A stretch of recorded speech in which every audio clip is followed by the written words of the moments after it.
Today, we have one of the greatest maestros in music who have transcended West and the East, Rahman, or else, as you know, popularly, the Oscar-winning Rahman. Welcome to the show. How are you?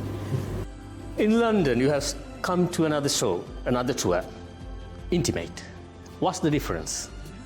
The difference is actually the stage, because so far, whatever I've done for the past 15 years is all having like 15 singers and 40 musicians, 20 dancers, over 100 people as a crew. But then I felt like the kind of tension we go through managing all of them, it was beautiful as a family.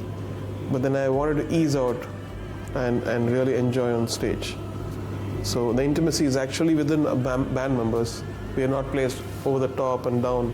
We're all facing each other and we're playing music together live. And so we did around 18 concerts last year. Now, composing, film score writing, singing, playing, out of all these, what gives you the most satisfaction? Composing, I would say. Composing and songwriting, I would say. Why? Because a song can change the world. When you spoke earlier to someone, you had said that there are barriers within the song, that you cannot express yourself as well as in a composure.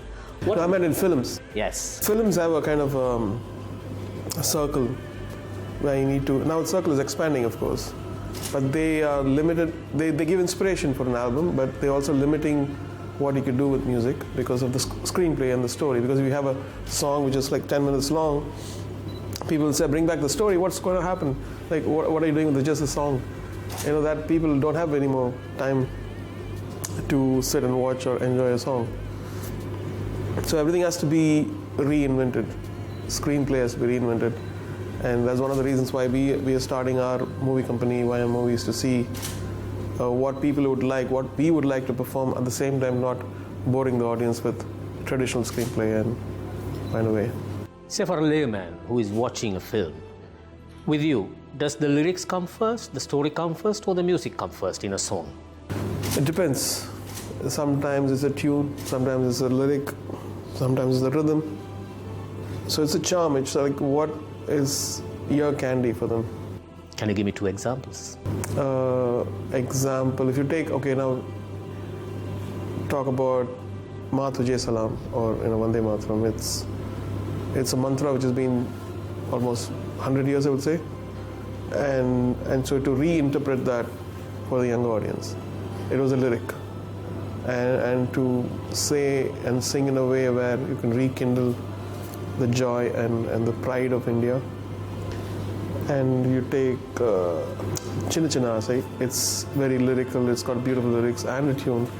So it's a combination of things, I would say. Not everything has to be, the proportions are different. What impresses people is very subjective, I would say. If I take you some time back, Ravi Shankar was a pioneer in bringing the East to the West, as in music. There are others who followed it, but you made it really big. You made it really big. I think so. Academy, Golden Globe, BAFTA, everything followed. Now there's one thing that interests me, which is when Ravi Shankar came to the West, he was called a destroyer. But that didn't happen to you. What's the difference?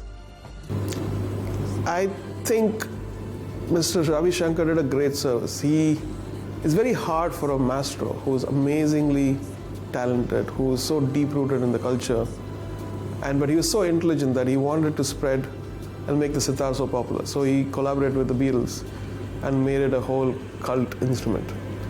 And definitely I could see the compromise he has done to achieve a greater fame for the instrument, I would say. And in my case, I don't even know what I'm doing.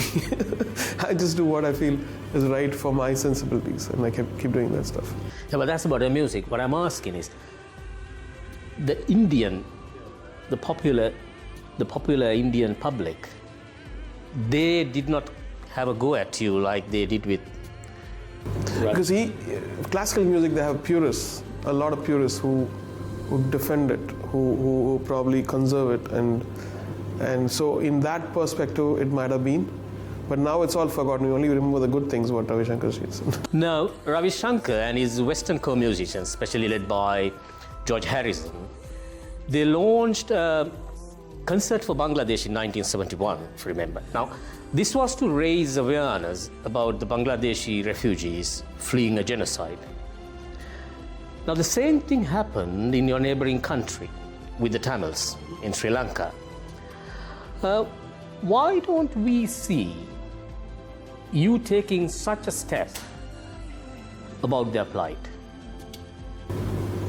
The world is a very confused place now. You don't know where things are misinterpreted. But it's a great idea. I really appreciate that. Even though it's too late, it's a beautiful idea, and I'll keep that in mind. And we are in a very, very difficult situations where people are drawing more lines and borders within streets and within districts and within states. You can see that happening. It's a very strange phase. That unconditional support and the unconditional love which they had at that point of time is slowly dying. You can see whether it's in America, whether it's Brexit, whether it's Kashmir, and I hope we all come to senses and we find a common ground and go beyond these man-made boundaries, and then go back as a human race, be together.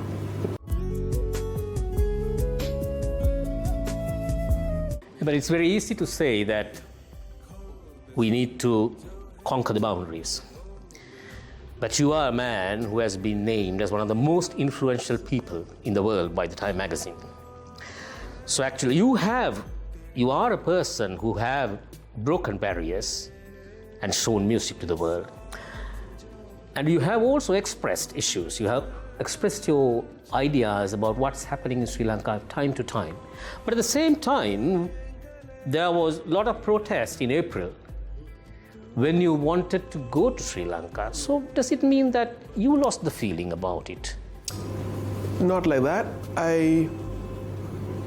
We have to be sensitive to people's minds. We can't celebrate something if they feel offended that they not got justice or they want more time to sort things out. I think it was premature, and we wanted to test it out, and the kind of reception other people got and what I got was totally different. There were other singers who went, and I thought, okay, they've gone, so everything should be cool. And these people from North India have gone, nothing happened. But when I go, then I sense the kind of belonging, the kind of love they had for me, and I felt so we said, okay, we're gonna go there. I love the place, I love Sri Lankans, I love anonymously, but we will go a later date when things are much more easier. And so we pushed it out. So we are going to go. Once we'll do it, it'll be a phenomenal concert, hopefully. So to change the situation in Sri Lanka, like you said, what part would you be playing? I will work on it. Since you put a thought on me, I will work on it. You changed your name from A.S. Dilip Kumar to Allah Rakha 27 years ago? I like the name Rahman and Abdul Rahman, and so there's history. You have to ask my mom. The name change happened when you converted. Yeah, we are very Sufi influenced. It was not, I wouldn't call it conversion, as conversion is a bad name now, bad terminology. Nobody can convert. Nobody can convert. You know, we can get influenced by something. In my case, I wanted a new identity. An identity which would demolish my introvertness, my inferiority complex. So it was a coincidence that two things became one. It was one, to change my identity, not whether it's a Muslim or a Hindu identity, but change the identity completely and become a new person. And of course the influence of the Sufism and what it did, healed our family, you know, the confusions, and led us to a very spiritual path. Tell me more about it. What did you want to change about your identity? My identity, I wanted to become this person who would not be ashamed of the being existent. So the new identity gave me, okay, I'm newly born, I'm equal as anybody, I'm not inferior to anyone. Whether I'm from the south or whether I speak this or I'm from this, there's no, everything caste is demolished, and it's about oneness, it's about equal before your creator.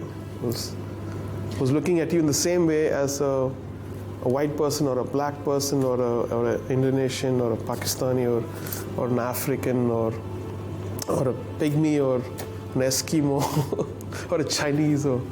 So that was a fantastic whole, almost like being born again kind of a feel. So caste was an issue? No, I wouldn't bring back bad things, but I would say the equality of what I believed, what God wants, is one of the Sufi thoughts which stuck to my mind. And of course the same way, to give to humanity back. You're not limited by, you know, to this religion or that religion. Be like the sun, be like the rays of the sun, be like the rain, and be unconditional, give to everyone.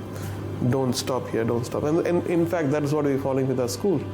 We're demolishing social boundaries. We are bringing in underprivileged kids and then they're going to perform with me in the UN. And it's hopefully everything goes well. I will send you the photograph. So we've trained them for 6 years, demolishing a very high-class European society music which these kids are playing. Now it's not a class-oriented thing at all. Now we've demolished that. And out of 6-7 years of training, they are playing an instrument which is a very high-class instrument and high-class music, so which is fantastic. And without telling about it, when it's played, you feel it much better. With the violence in the Middle East, you see a wave of Islamophobia sweeping throughout the world. Now, someone who has embraced Islam, you are celebrating your music life around the globe. What are you doing about countering this Islamophobia? I'm not a politician. But you're a musician who can My faith is personal to me.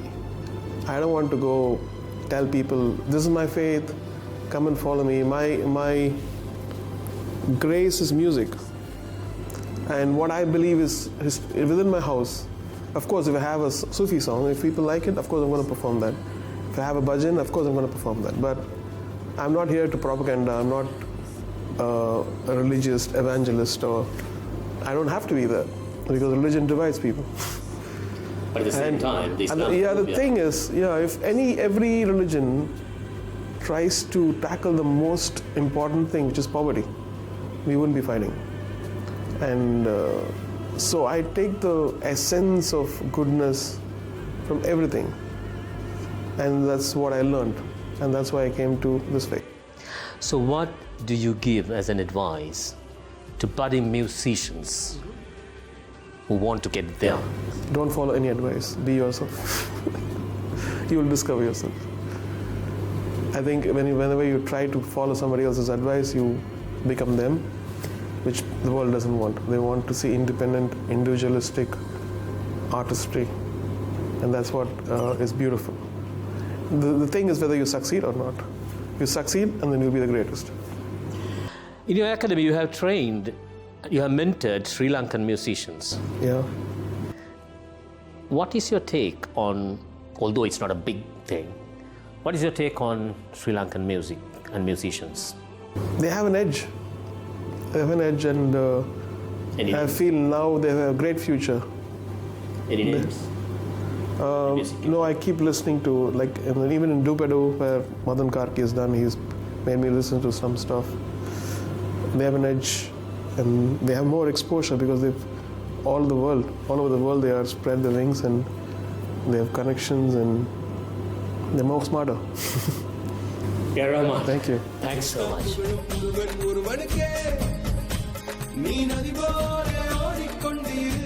Ella program God is great.